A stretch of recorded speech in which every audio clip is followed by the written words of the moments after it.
Hi,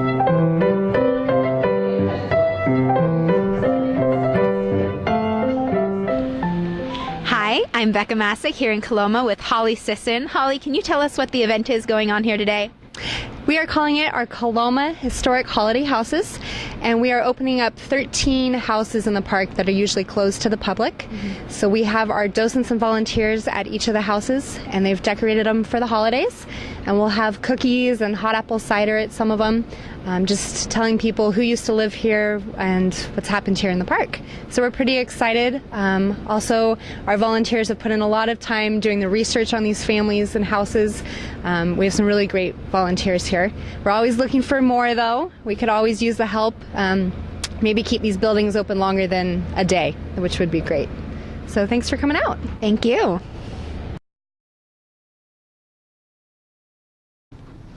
Well, welcome to Coloma. This is the Mormon Cabin.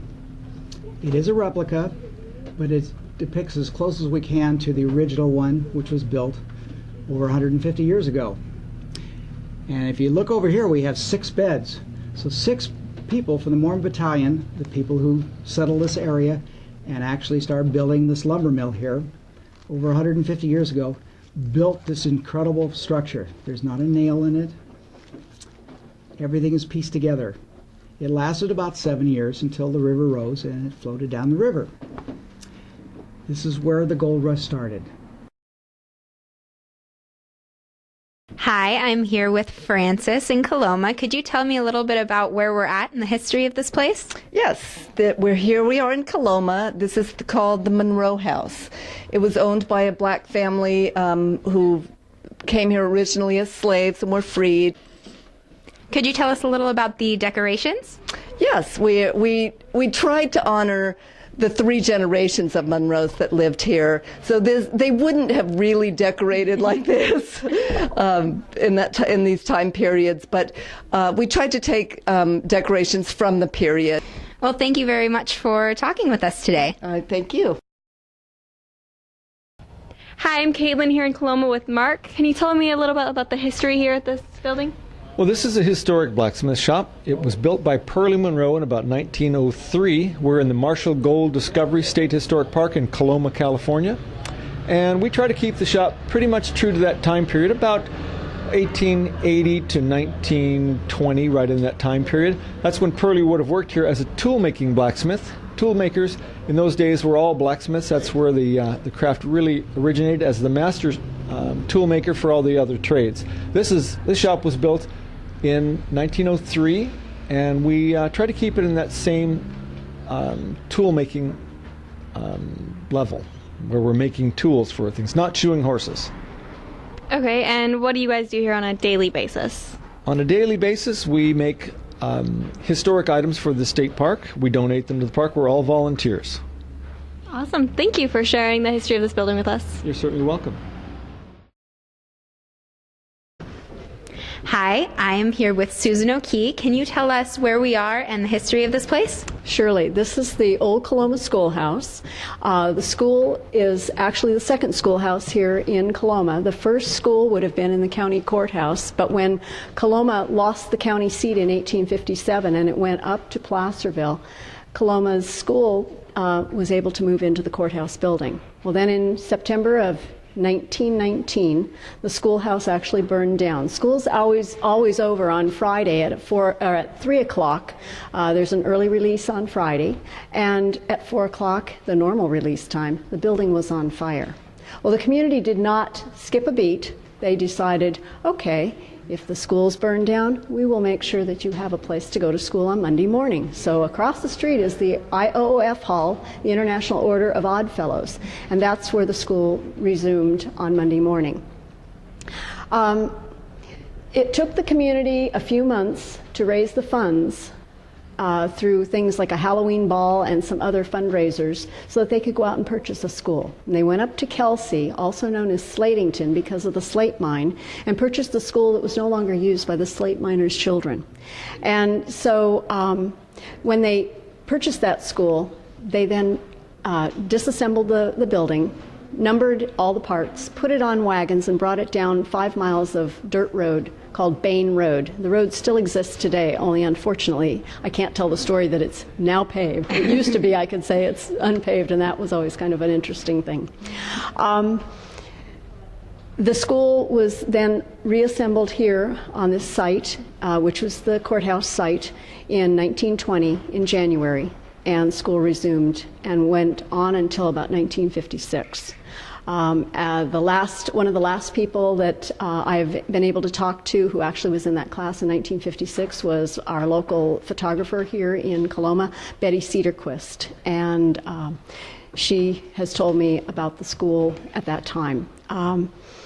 The school is interesting in that there are no lights in here. In 1925, which is the time frame that we interpret the schoolhouse, there would not have been lights in the building. You would have used the windows. Those were your lights. If it got too dark, you would go home. That's the way it was at that time. Also, the heating would have been a wood-burning stove, and there was a library included in here, as well as the anteroom, which you walked in when you first came into the building, where the lunch pails were kept. Everything from lard pails to Papa's tobacco tin would have been used for bringing your lunch to school. Can you tell us maybe the ages of the students that would attend? I just was thinking, okay. Kindergarten was not a required grade at that time. It still isn't required, but it was 1st through 8th grade approximately, and depending on the numbers of children in the community, you could have family members, cousins, relatives would be in with you in your classroom. This was a one-room schoolhouse. The older children acted as sort of the aides in the classroom. They would help to keep the quiet in the classroom while you were teaching up at the recitation bench, which is in front of the teacher's desk. All teaching would have been done here and on this board.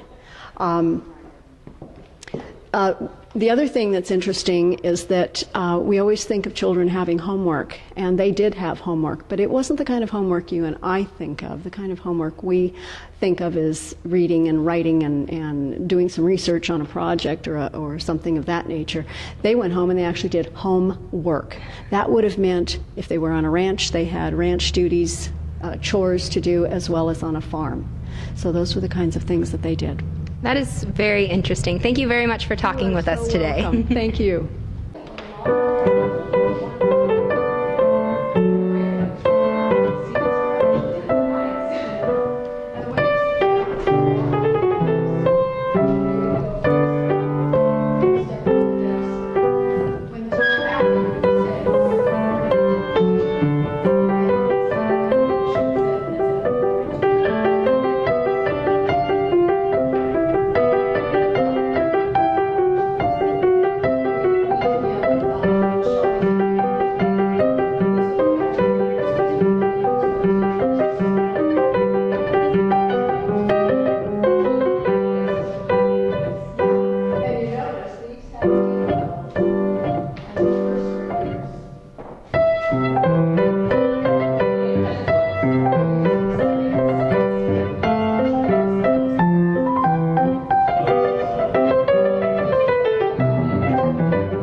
Hi, could you tell me your name and where we are and the history of this place? My name is Jerry. This is the Puppini House. It was built in 1891 by William Hooper for his daughter and her husband, Joseph Puppini. They lived here for 10 years. They had 4 children in this house. In 1903, the house became a rental. In 1977, the family finally deeded it over to the state park. That is very interesting. Thank you so much for talking with us. Hi, I'm here in Coloma with Gail. Can you tell me a little bit about the history of this house and what it was used for? Well, this house is called the Thomas House. It originally was built in 1857. The property was bought in 1856 by Clancy and Sarah Noteware. It should have been named the Noteware House, but they never lived in the house. He was elected county recorder, and in 1857 they moved the county seat from Coloma to Placerville. So they moved to Placerville. In about 1870, John Price and his wife Helen bought the house for $150. He was they were both from the 49er families. He came here, found that the mining was too hard to work, so he did what he knew how to do, and that was as a general store operator. He was also the first postmaster here in Coloma. They had one daughter, Cora, that was born in the second room in the house, and the only child that they had. Then in 1902, John got an infected toenail, and instead of going to the doctor, he decided to cut on it himself with his knife and developed gangrene and died of blood poisoning. His wife Helen was so distraught she went to her bed and died 13 days later, and that left Cora basically an orphan, although she was 30 years old at the time. And then Fred decided to start to court Cora, and that was Fred Thomas. Cora didn't know what she would do after her parents died, and the town of Coloma asked her to become the postmistress. So she was the first female postmistress here in California. Fred and Cora never had any children, and they both lived in the rest of their life here in this house. Came state property in the 1960s. It was restored in 1972 and has been state property since. All right, thank you very much. You're welcome.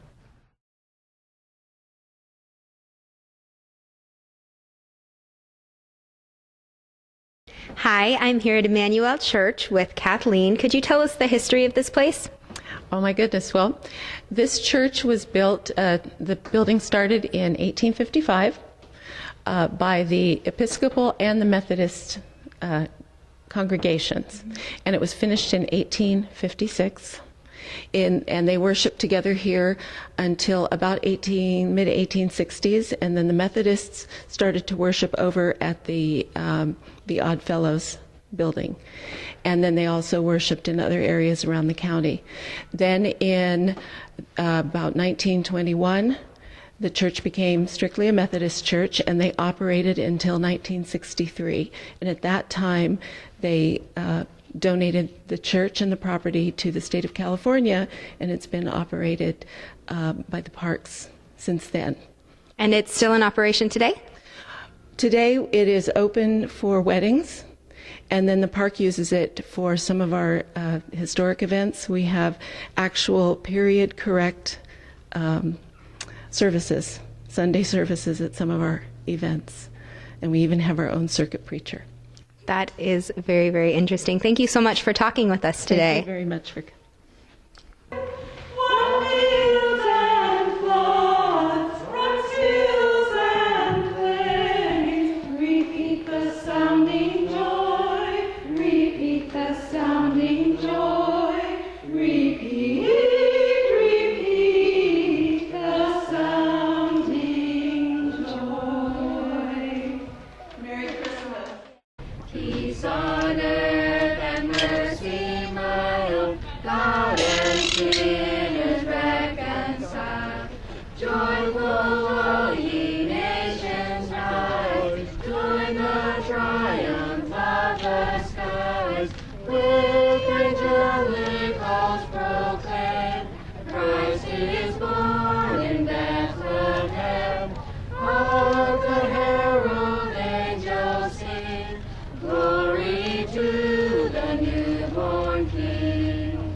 Caroling among the leaves so green, here we come a wandering so